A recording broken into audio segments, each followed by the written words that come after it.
3 months had passed since the Galactic Council ignored the human warning. Commander Thexera stood on the bridge of her flagship, watching the blue-green world of New Busan grow larger on her screens. The human colony looked peaceful and helpless, just as she had expected. "Send the demand for surrender," she ordered her communications officer. "Tell the humans they have 1 hour to evacuate all military personnel and surrender control of their world." The message went out across space. On the surface of New Busan, Lieutenant Yunhai received the transmission in the colony's defense center. She was young for a military officer, barely 30 years old, with kind eyes and a gentle smile. The Valari would have laughed if they could see her. This small, soft human was supposed to defend an entire world. Yunhai read the surrender demand twice, then walked to her communications console. She sent a message back to the Valari fleet, her voice calm and professional. "Commander Thexera, this is Lieutenant Yunhai of the New Busan Defense Force. We appreciate your offer, but we must respectfully decline. Have a nice day."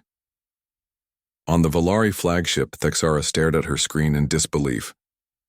Did that human just decline our demand for surrender? "Yes, Commander," her officer replied.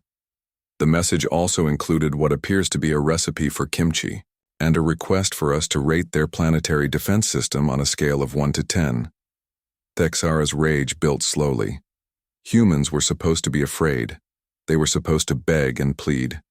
They were not supposed to send recipes and jokes. "Begin the landing," she snarled. "Show these humans what happens when they mock the Valari Empire." The first wave of Valari troops landed in the capital city of New Seoul. They expected to find terrified civilians running in panic. Instead, they found empty streets and an eerie silence. The city was completely abandoned, but every building still had its lights on. Every screen still displayed messages. Every speaker still played soft music. "Where are all the humans?" asked Captain Drackle as his soldiers spread through the empty streets. His question was answered when every street light in the city suddenly flashed bright white, blinding the Valari troops. Emergency sirens began wailing from every direction. The soft music changed to a deafening screech of feedback. In the defense center, Lieutenant Yunhai watched her screens with professional interest. "Phase 1 initiated," she said into her headset. "All civilians evacuated, all systems responding normally. Begin Phase 2. Across the city, civilian vehicles that had been parked innocently along the street suddenly roared to life.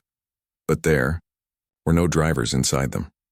The cars, trucks, and delivery vehicles moved with purpose, accelerating toward the confused Valari soldiers.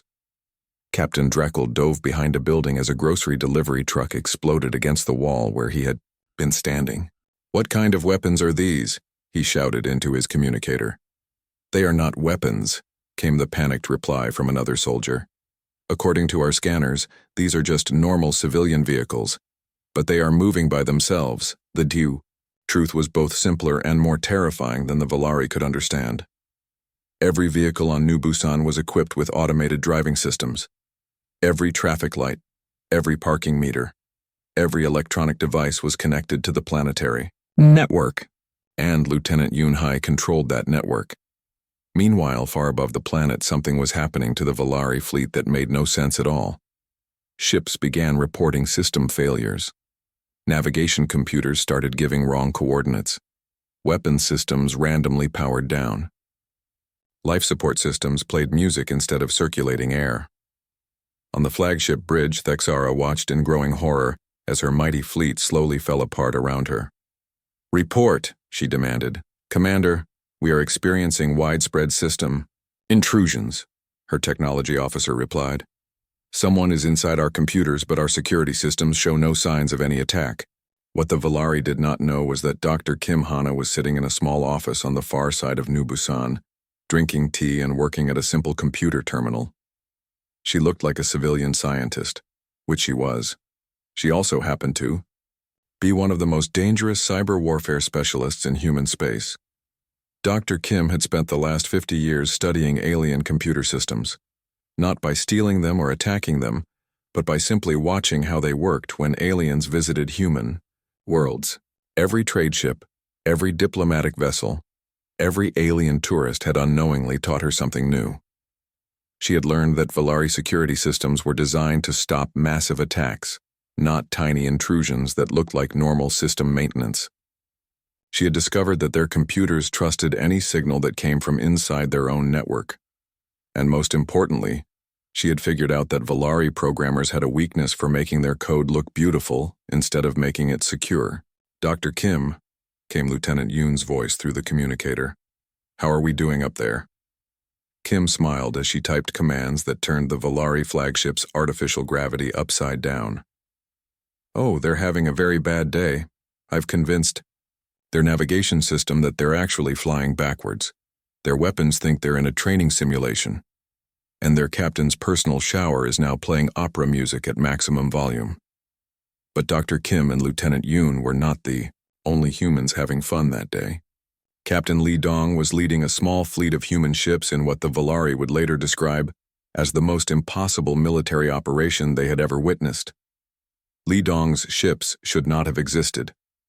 According to every intelligence report, humans had only a few dozen military vessels, all of them small and lightly armed. But somehow, Lee Dong was commanding a fleet of ships that the Valari had never seen before.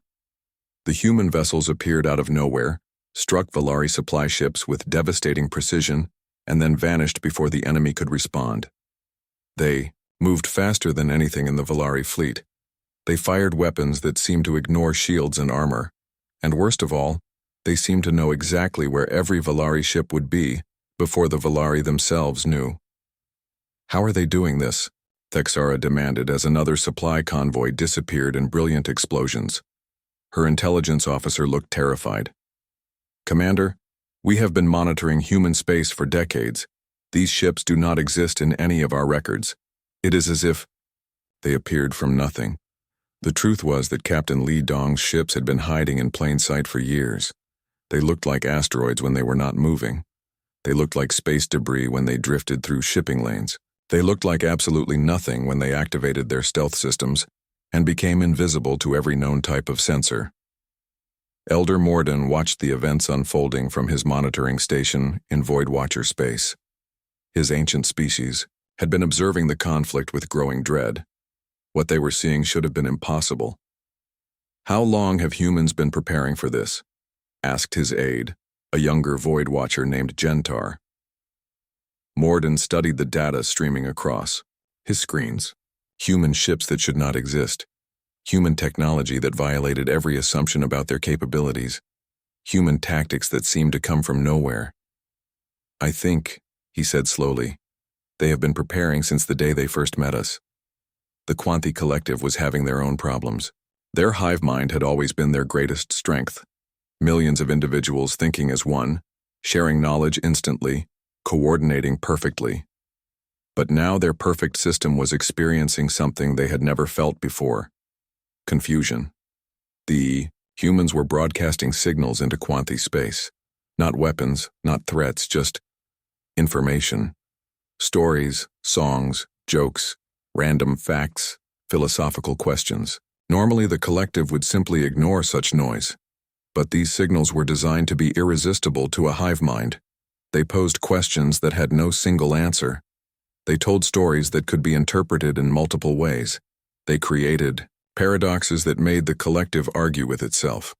And slowly, carefully, they introduced ideas that made individual Quanti start thinking for themselves. The leader of this psychological operation was Dr. Lim Su, an elderly human who looked like a retired teacher, which he was. He had spent 40 years teaching human children how to think critically, how to question authority, and how to be individuals. Now he was teaching the same lessons to an alien hive mind. "How is the collective responding?" asked his assistant. "Doctor," Lim smiled as he watched his screens. "Oh, they're having their first philosophical crisis in 10,000 years. Half of them want to understand why humans tell jokes that are not funny. The other half want to know why humans ask questions that have no answers. And a few individuals are starting to wonder why they never asked these questions themselves." But it was Elder Morden who finally understood the most terrifying truth of all. As he watched human forces systematically dismantle the Valari Empire's invasion fleet, as he observed the Quanti Collective argue with itself for the first time, In history, as he saw impossible human ships doing impossible things, he realized what had really happened. They were never the prey, he whispered to himself. They were the predator, pretending to be prey. The old Void Watcher remembered ancient stories from his species' past. Stories about civilizations that seemed weak until they were threatened. Stories about species that chose peace until peace was no longer an option. The great hall of the Galactic Council station buzzed with the sounds of 100 different species. Translator devices hummed as alien voices mixed together in the vast space. At the center of it all stood a single human, old and calm, waiting for his turn to speak. Kang Wu looked small next to the massive aliens around him. The Valari warriors towered over everyone with their dark red skin and sharp teeth. The Quanti representatives moved like one mind in their identical silver suits. Even the ancient Etherians, with their glowing blue skin, seemed more impressive than the simple human in his plain black clothes. But Elder Morden of the Void Watchers noticed something different about this human. The old alien had lived for thousands of years and seen many species rise and fall. There was something in the human's eyes that reminded him of very dangerous things from his past. Honored members of the council, Kang Wu began, his voice carrying clearly through the hall. I come before you today not as a beggar, but as someone who brings a warning. The Valari commander Thexara laughed, a sound like breaking glass. A warning? From humans? What could your weak species possibly warn us about? Kang Wu smiled, but the smile did not reach his eyes. My people have a saying. The nail that sticks out gets hammered down. But what happens when the nail is made? Of titanium? The hall fell quiet for a moment, then the laughter started. First from the Valari, then the Quanti, and finally from most of the other species. Only the Void Watchers remained silent. Humans speak in riddles because they have nothing real to say, said High Thinker Zelani of the Quanti Collective. Your species is barely 200 years old in space. We have ruled the stars for 10,000 years. And yet, Kang Wu said quietly, here I stand before you all, asking you not to make a terrible mistake. Commander Thexara stepped forward, her massive form casting a shadow over the human. Mistake. The only mistake was allowing your kind to spread beyond your home world. The Valari Empire has decided to claim the human colony worlds of New Busan, Sejong Station, and the Jeju Mining Complex. They are too valuable to waste on a species that cannot properly defend them. The other aliens nodded in agreement. The human colonies were rich in rare metals and perfectly placed along important trade routes. Everyone knew humans were too weak to stop any real military force. Kang Wu closed his eyes for a moment. When he opened them again, Elder Morden felt a chill run down his ancient spine. Commander Thexara, the human said softly, I am going to tell you something, and I want you to remember this moment. Remember that I tried to warn you. Warn us of what? The Valari commander sneered. You think we are weak because we choose peace. You think we are helpless because we ask for help instead of taking what we want. You look at us and see prey. Kang Wu's voice never rose above a whisper, but somehow everyone in the hall could hear every word. You are making the same mistake that every predator makes. You assume the rabbit is harmless because it runs instead of fights. Are you threatening us, human? Thexara's hand moved to her weapon. No, Kang Wu said. I am begging you. Please do not enrage them. Do not wake them up. Do not make them show you what they really are. The Etherian Council member Luxandra spoke for the first time. Human, your species has been members of this council for 50 years. We have seen your military. We have seen your technology. You are not advanced enough to threaten anyone here. Kang Wu looked directly at her, and for a moment the ancient Etherian felt something she had not felt in centuries. Fear.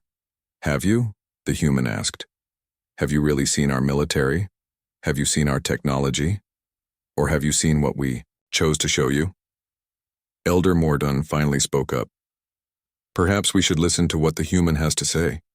The hall erupted in angry voices. Species that had been enemies for thousands of years suddenly agreed on one thing. The Void Watchers were being foolish.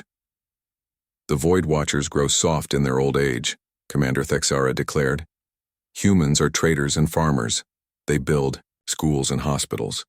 They write poetry and make art. What could such a weak species possibly do against the combined might of the Galactic Council? Kang Wu nodded slowly. Yes, we build schools.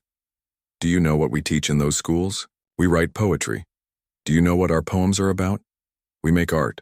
Do you know what pictures we draw? The humans' questions hung in the air like a bad smell. No one answered. We teach our children about every species in the galaxy. We write poems about the wars that came before we arrived. We draw pictures of things that happened long ago, when species like yours fought with species like mine. Kang Wu's voice remained calm, but there was something underneath it now. Something cold. Do you know what every human child learns about the galaxy-honored council members? Tell us, Elder Morden said quietly. They learn that peace is a choice, Kang Wu replied, and choices can always be changed. The Quanthi representatives moved closer together, their hive mind working faster than usual. Human, you speak as if your species has hidden weapons. This is impossible. Our networks have been monitoring human space for decades. We know everything you build. Kang Wu smiled again, and this time the smile was genuinely sad. You know what we built where you could see it. But tell me, Collective, how well do you know the dark side of human moons? How carefully have you watched the empty spaces between our stars? How closely have you looked at the things we said were just rocks, floating in space? The hall fell silent again, but this time it was not the silence of laughter waiting to begin. It was the silence of predators realizing they might have made a mistake. It does not matter, Thexara said, but her voice was not as confident as before. Even if humans have hidden weapons, they are still just one species. The Valari Empire alone has 10,000 ships. The Quanthi Collective has 1 million soldiers. The combined fleets of the Council could destroy any world in a single day. Yes, Kang Wu agreed. You could destroy any world in a single day. But, tell me, Commander, how many worlds would you be willing to destroy? How many of your ships would you sacrifice? How much of your empire would you trade to defeat one small species that just wants to be left alone? Are you saying humans would fight to the death? Luxandra asked. Kang Wu looked at each of the alien representatives in turn. When he spoke, his words seemed to come from somewhere very deep and very dark.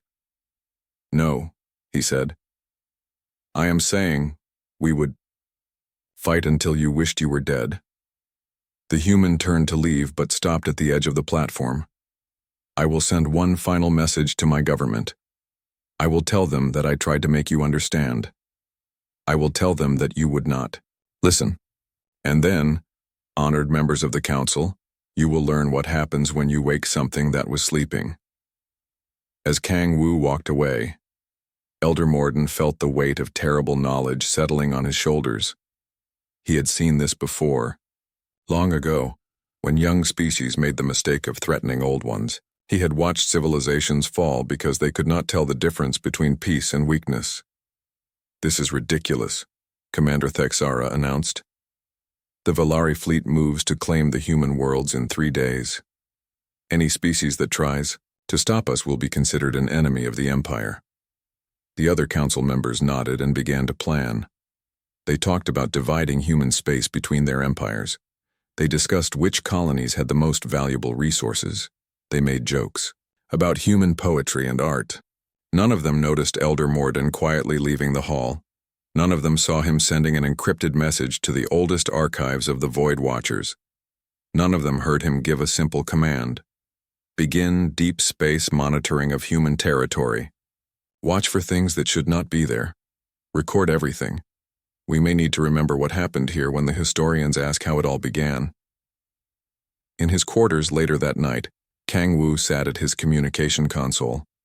His fingers hesitated over the keys for a long moment. Then he typed a short message and sent it toward Earth. They would not listen. Initiate protocol Sleeping Dragon. May the universe forgive us all. The message traveled through space at faster than light speed, reaching Earth in seconds.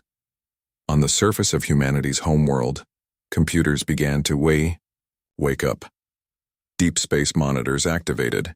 Hidden bases started their engines. and in the darkness between the stars, things that had been waiting began to move. The ancient devourer ships pressed against Earth's dimensional barriers like hungry predators testing a cage. Kim Min-seo watched her instruments with growing alarm as the alien machines systematically drained energy from humanity's defenses. Barrier strength down to 60% and falling, reported Chief Technician Ryu Dong-hyun. At this rate, they'll break through in 4 hours. President Shin Yun-ji convened an emergency meeting with world leaders. The choice before humanity was stark: abandon their dimensional control and let the Galactic Council resume their oppression, or face the devourers with technology they barely understood. "What do we know about these machines?" she asked. Dr. Yoon Boram had been studying every piece of data they could extract from Council databases. The devourers are older than any known civilization. They appear every few million years to consume dimensional energy. The Council's entire empire was built around keeping them out of the galaxy. Vorthak speaker Crixtel had become surprisingly cooperative once the devourers appeared. "Your species does not comprehend the danger," he transmitted from his trapped flagship. "These machines will consume your dimensional technology, then move on to drain energy from every star system in the galaxy." Dr. Park Ji-won saw an opportunity in the crisis. "What if we work together? The Council has experience fighting these things.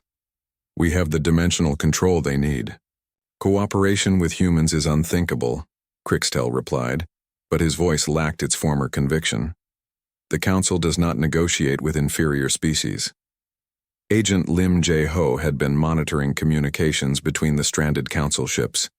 "They're more afraid than they're letting on. Internal communications show they've never actually fought the devourers directly. They've only ever run away and hidden." Kim Min-seo made a crucial discovery while analyzing the devourer ships. "They're not just consuming our energy randomly. They're learning our dimensional manipulation techniques. Every barrier they drain teaches them more about our technology." Systems specialist Han So-young studied the patterns of the devourer attacks. "They're definitely machines, but incredibly sophisticated ones. They adapt their consumption methods based on the energy they encounter." Engineer Nam Tai-jun proposed a desperate plan. "What if we give them what they want? Instead of trying to keep them out, we could redirect them toward the Council's dimensional infrastructure." "That's genocide," Dr. An Yejin protested. "We'd be feeding entire civilizations to these machines." "The civilizations are already dying from automated defense systems," Nam pointed out. "At least this way, some might survive." Admiral Kang Dae-ho rejected the plan. "We don't defeat evil by becoming evil ourselves. There has to be another way." The breakthrough came from an unexpected source. Colonel Choi Sung-min received a transmission from the Kalari resistance fighters, who had captured a Council archive facility. The ancient records mentioned something called the Null Protocol, the Kalari leader reported. It was used once before to stop a devourer incursion, but the cost was enormous.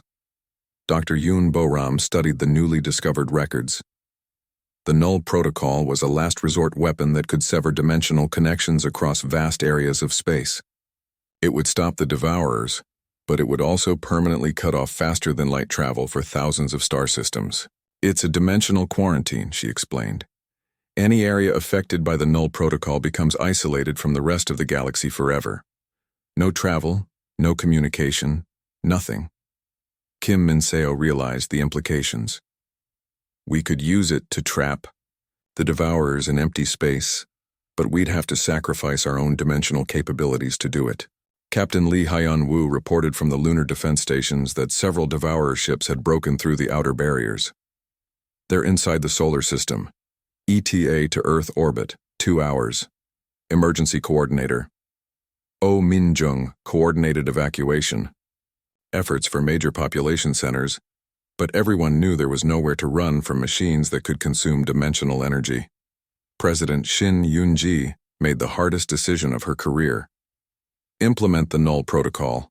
Better to be isolated, but alive than consumed by ancient machines. But Kim Min-seo had been working on modifications to the protocol. "Wait, what if we don't use it on ourselves? What if we create a partial null field that only affects the devourers?" That's incredibly dangerous, Dr. An Yejin warned.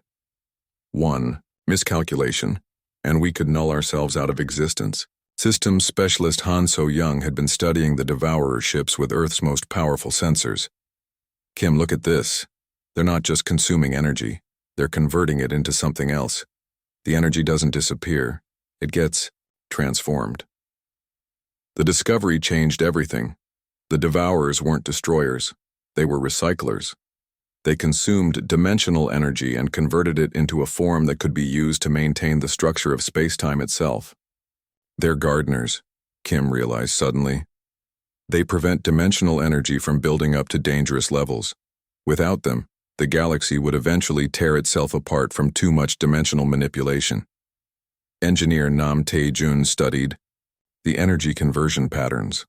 But they're programmed to consume all dimensional activity, not just excessive amounts. They can't distinguish between necessary and dangerous levels. Dr. Park Ji-won saw the solution. Then we teach them to distinguish. We show them how to maintain balance instead of consuming everything. The plan was audacious. Instead of fighting the Devourers or running from them, humanity would attempt to reprogram ancient machines that were older than their entire solar system. Agent Lim Jae-ho coordinated with resistance groups across the galaxy to gather information about successful dimensional technologies. If we can show the Devourers examples of sustainable dimensional use, maybe they'll learn new parameters. Kim Min-seo began the most complex dimensional manipulation ever attempted. Using Earth's quantum network, she created a series of demonstration fields that showed different levels of dimensional activity, from harmful overuse to sustainable applications. Chief Technician Ryu Dong-hyun monitored the Devourers' responses as they encountered the demonstration fields. They're studying each example. Their consumption patterns are changing.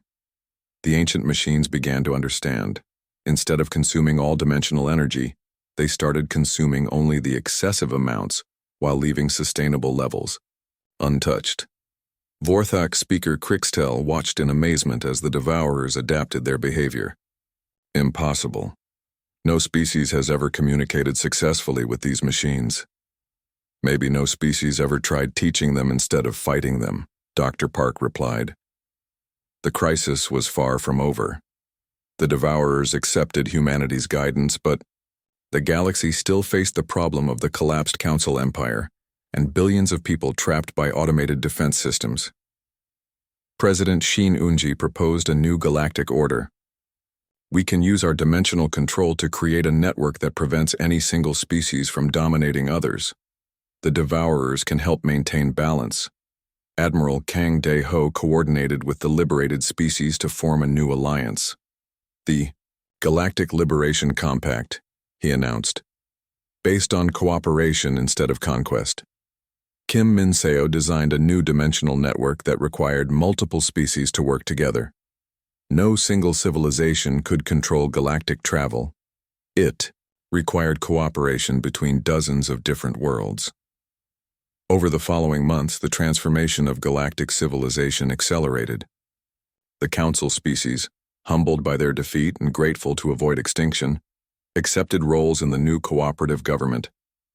System specialist Han So-young worked with alien technicians to create decentralized control nodes throughout the galaxy. Each major civilization contributed to maintaining the network, ensuring that no one could dominate the others. Dr. Yoon Bo-ram established memorial worlds for the civilizations the Council had completely destroyed.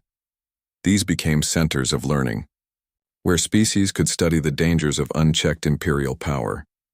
Agent Lim Jae-ho led diplomatic missions to former Council territories, helping establish democratic governments and mutual defense agreements. The skills he had learned in deception proved valuable in negotiating honest treaties. Colonel Choi Sung-min commanded the first integrated galactic peacekeeping force, with ships and crews from dozens of different species working together to protect emerging civilizations. Emergency Coordinator Oh Min-jung founded the Galactic Disaster Relief Organization, using humanity's experience with crisis management to help species across the galaxy deal with natural disasters and technological emergencies. Engineer Nam Tae-jun worked with the reprogrammed Devourers to establish monitoring stations throughout the galaxy. These ancient machines became guardians of dimensional stability, preventing any civilization from developing technology that could threaten galactic security. Captain Lee Hyun-woo commanded the first multi-species exploration fleet, dedicated to finding and protecting primitive civilizations before they could be discovered by potential conquerors. 10 years after the crisis, Dr. Park Ji-won stood in the observation deck of the New Harmony Station, a massive diplomatic complex built at the Galactic Center. Representatives from over 100 species worked together to govern their shared civilization.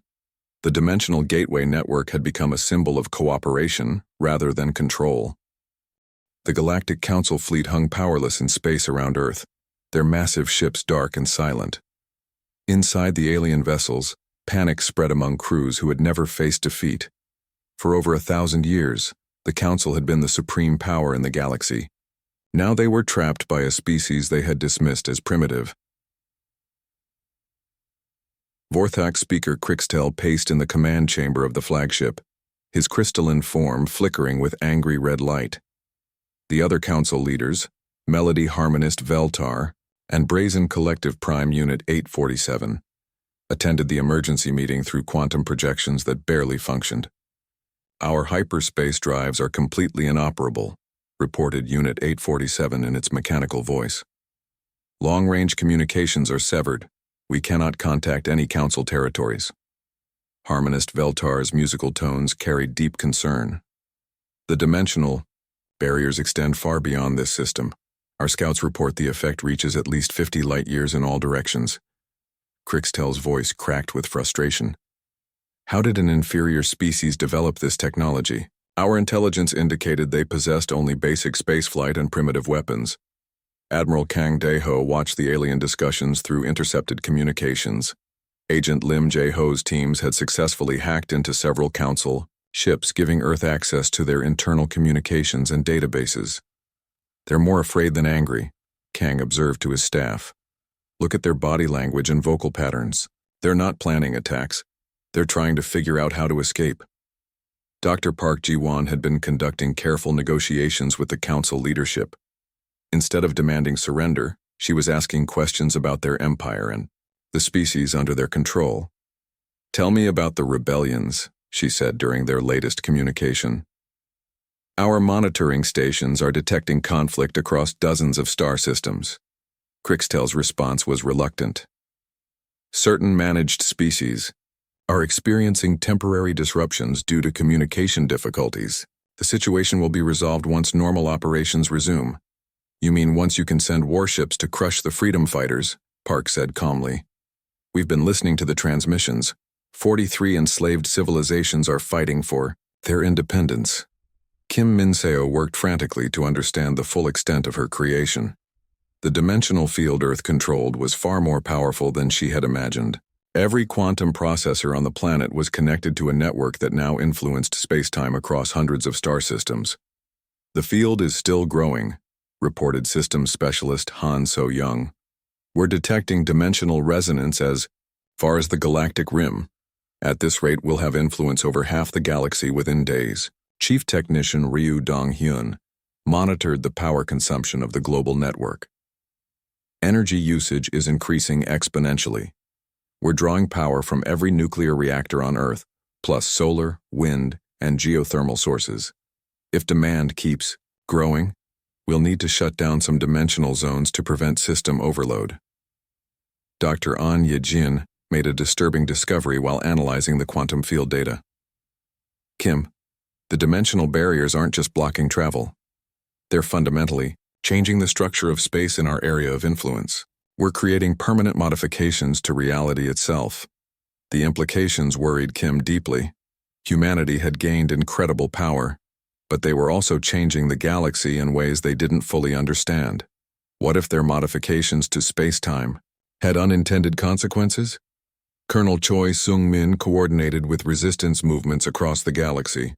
Using captured Council communication systems, Earth was able to contact enslaved species and provide them with tactical support. The Kalari resistance reports they've captured 3 Council garrison outposts. Choi told his staff. The Zephyrian Republic has liberated their homeworld. Everywhere the Council forces are cut off from reinforcements, the locals are winning. But not all the news was good. Emergency Coordinator Oh Min-jung received disturbing reports from some star systems. The Council has automated defense systems on many worlds, she reported. Without proper shutdown codes, these systems are attacking everything that moves, including the local populations they're supposed to protect. Engineer Nam Tai-jun worked with alien technicians to find solutions. Several Council species had agreed to help in exchange for fair treatment when the crisis ended. The defense systems were designed to activate if Council forces lost control, explained a cooperative brazen technician. They will sterilize entire planets rather than allow independence. This revelation changed everything. Earth's dimensional blockade had stopped the Council from reinforcing their positions, but it had also triggered doomsday weapons across dozens of worlds. Dr. Yoon Bo-ram studied the historical records from Council databases, looking for patterns in their control systems. What she found was a deliberately cruel design. The Council built their empire to collapse catastrophically if they ever lost control, she reported.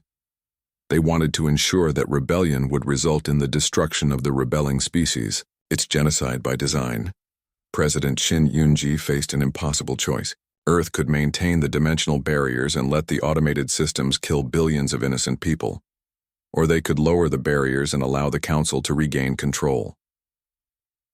There has to be a third option, she insisted during an emergency cabinet meeting.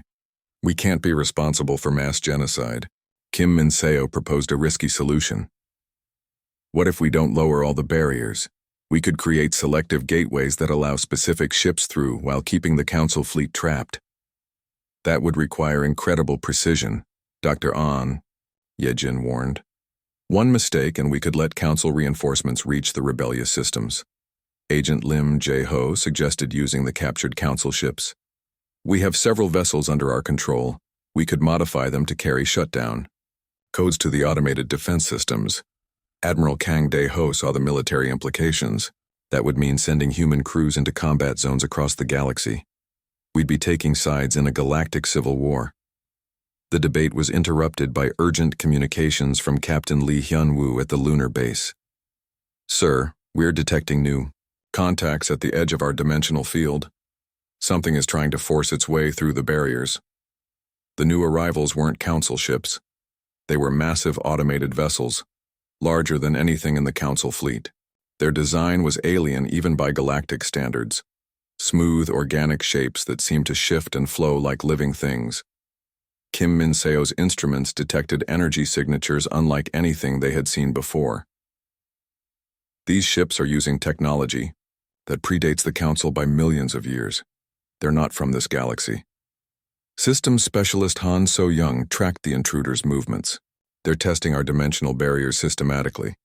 It's like they're trying to understand how our defenses work. Dr. Park Ji-won attempted to communicate with the new arrivals, but received no response. Their ship simply continued their methodical probing of Earth's dimensional field. Vorthak speaker. Crixtel's reaction to the new arrivals was pure terror. The Devourers, he whispered, during a frantic communication to Earth. We must lower your barriers immediately. You do not understand what you have attracted. What are the Devourers? Park demanded. Ancient machines from beyond the galactic rim, Crixtel explained, his usual arrogance replaced by fear. They feed on dimensional energy. The Council has maintained barriers to keep them out of the galaxy for millennia. Your dimensional manipulation has called them here. The situation was spiraling beyond anything humanity had prepared for. Earth's attempt to defend itself from the Council had accidentally invited something far worse. The Devourers were drawn to dimensional activity like sharks to blood in the water. Chief Technician Ryu Dong-hyun reported increasing strain on the quantum network. The new ships are doing something to our dimensional field. They're draining energy from our barriers. Kim Min-seo watched in horror as her readings showed the Devourers literally eating the dimensional energy that powered Earth's defenses. If they continued, the barriers protecting Earth would collapse within hours. We have a choice, she told the Emergency Council. We can shut down our dimensional field to stop attracting the Devourers, which means the Council regains their power, and billions die in automated purges. Or we can try to fight the Devourers with our current technology. Engineer Nam Tai-jun studied the Devourer ships through their sensors. They're not just consuming our energy, they're learning from it. Each time they drain our barriers, they understand our technology better. Dr. An Ye-jin made a frightening calculation. At their current consumption rate, they'll break through our defenses in 6 hours. Once they're inside the field, they'll have access to Earth's quantum network directly. The clock was ticking again, but this time the threat came from outside the galaxy. Humanity had saved itself from slavery only to face something that could consume dimensional energy itself. Admiral Kang Dae-ho prepared Earth's defenses for a battle unlike anything they had imagined. All ships prepare for combat. We're about to face an enemy that makes the Galactic Council look like children. As the ancient Devourers pressed against Earth's dimensional barriers, humanity realized that their victory over the Council was only the beginning of their challenges. Kim Min-seo stood in the control room deep beneath Seoul, surrounded by screens showing quantum field readings from around the world. Every major research facility on Earth was now connected to her experimental dimensional gateway system. The power being channeled through the network was beyond anything humanity had ever attempted. "Final systems check," she called out to her team. Chief Technician Ryu Dong-hyun monitored the quantum processors. Seoul online, Tokyo online, CERN online, all North American facilities online. We have full global synchronization. Dr. An Ye-jin watched the dimensional stability readings with growing excitement. Kim, the resonance field is incredible. We're not just creating gateways. We're bending space itself around the entire planet. Above them, the deadline had arrived. Vorthak speaker Crixtel's voice echoed across Earth's communication systems one final time. Your compliance period has expired. Harvesting operations will now commence. Resistance will result in planetary sterilization. Admiral Kang Dae-ho watched from the bridge of the Seoul Rising as the alien fleet moved into attack formation. 200 massive ships surrounded Earth like a closing fist. Each vessel was large enough to carry millions of people, ready to transport humanity's workforce to distant star systems. "All defensive positions, prepare for incoming fire," Kang ordered. The first alien weapons fired simultaneously from dozens of ships. Beams of pure energy lanced toward Earth's major cities: New York, London, Tokyo, Moscow, Beijing. The weapons were designed to destroy military installations and break human resistance in a single, overwhelming strike. But something impossible happened. Colonel Choi Sung-min watched from his command center as the energy beams simply vanished. Instead of striking their targets, the alien weapons disappeared into rippling tears in space that opened and closed in milliseconds. The dimensional gateways Kim Min-seo had created were swallowing the attacks whole. "Direct hit on nothing," Choi reported with amazement. "All alien weapons fire has been neutralized." On the alien ships, confusion spread through the fleet. The Vorthak, Melody, and Brazen species had never encountered anything like this. Their most powerful weapons were simply disappearing into empty space. "Impossible," Crixtel transmitted to the other ships. "Increase power output. Focus all fire on the primary population centers." Kim Min-seo felt the strain as the alien fleet unleashed everything they had. Her quantum network was processing enormous amounts of energy, creating dimensional rifts, faster than she had thought possible. But it was working. "Systems holding steady," Nam Tai-jun reported. "But Kim, look at this. We're not just defending anymore. The dimensional field is expanding." On her screens, Kim could see that Earth's dimensional influence was spreading throughout the solar system. The same energy that protected the planet was now affecting space around every moon and asteroid. More importantly, it was interfering with the aliens' own technology.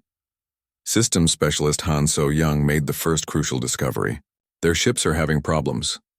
Look at the energy readings from their fleet. Their systems are malfunctioning. Dr. Yoon Bo-ram had been analyzing captured alien technology data, and suddenly everything made sense. Their ships need dimensional access to function. she said over the communication system. Their weapons, shields, life support, everything depends on manipulating other dimensions. We're cutting off their access, Captain Lee Hyun-woo reported from the Lunar Defense Station. Several alien ships are dead in space. No power, no movement. It's like we turned off their engines. Kim Min-seo realized the full scope of what they had accomplished. Earth's quantum network wasn't just creating defensive gateways. It was taking control of dimensional space throughout the solar system. The aliens' faster-than-light travel, their energy weapons, even their communication systems all required access to other dimensions. Humanity had just gained the ability to control that access. Expand the field, Kim ordered. Let's see how far our influence can reach. Engineer Nam Tae-jun began increasing power to the global network. The dimensional field grew stronger and spread farther. Soon it encompassed the entire solar system and kept expanding. On the alien ships, panic set in. Vorthak speaker Krixtel tried to contact the Galactic Council headquarters, but the quantum communicators no longer functioned. The dimensional pathways they had used for instant communication across the galaxy were sealed off. "We are cut off from the Council," reported a brazen commander. "All hyperspace access has been severed." "How is this possible?" demanded a melody harmonist. "These humans possess primitive technology. They should not be capable of dimensional manipulation." Agent Lim Jae-ho coordinated boarding operations on the disabled alien ships. Earth's spacecraft, while primitive compared to the alien technology, could still function in normal space. His teams captured several council vessels and began downloading their databases. What they found was shocking. The Galactic Council's empire stretched across thousands of star systems, but it was entirely dependent on a network of dimensional pathways. Without access to those pathways, the Council's scattered fleets could not support each other or maintain control over their enslaved species. "We haven't just trapped their local fleet," Lim reported to Admiral Kang. "We've cut them off from their entire empire." Dr. Park Ji-won opened communication channels to the stranded alien fleet. "Vorthak speaker Krixtel, this is Dr. Park. Are you ready to discuss new terms?" The response came slowly, filled with confusion and growing fear. "How are you doing this?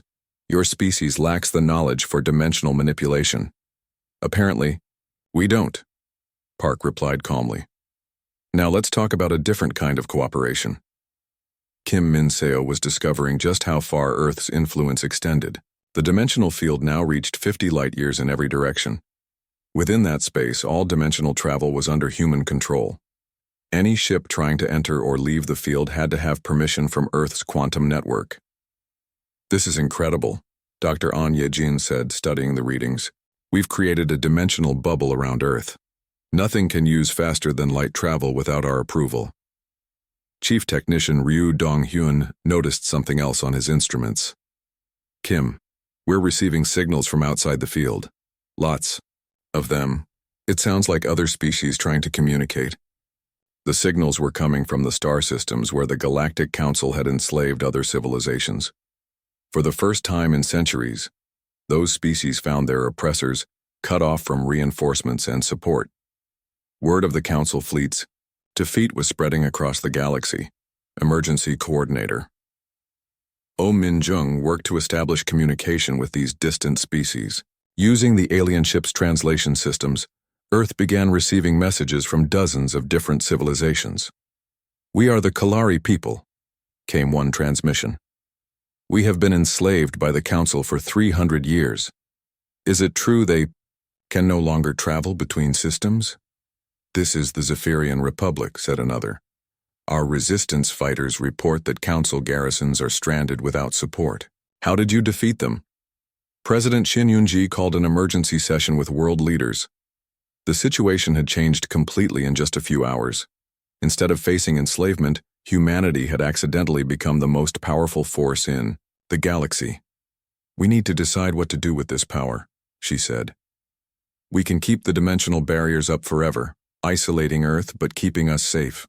Or we can use our position to change how the galaxy works." Admiral Kang Dae-ho suggested, "A middle path." "We don't have to choose right now. Let's learn more about the galactic situation first." Systems specialist Han So-young was coordinating with alien technicians who had agreed to cooperate in exchange for their lives. Together, they mapped the full extent of the Galactic Council's empire and the species under their control. 43. Enslaved civilizations, Han reported, plus the 3 council species themselves. The entire galactic transportation network is controlled from a central hub near the galactic core. But now we control dimensional access, Kim Min-seo added. That hub is useless without the pathways we're blocking. Dr. Yoon Bo-ram studied the historical records from the alien databases. The Galactic Council had been using the same tactics for over 1,000 years.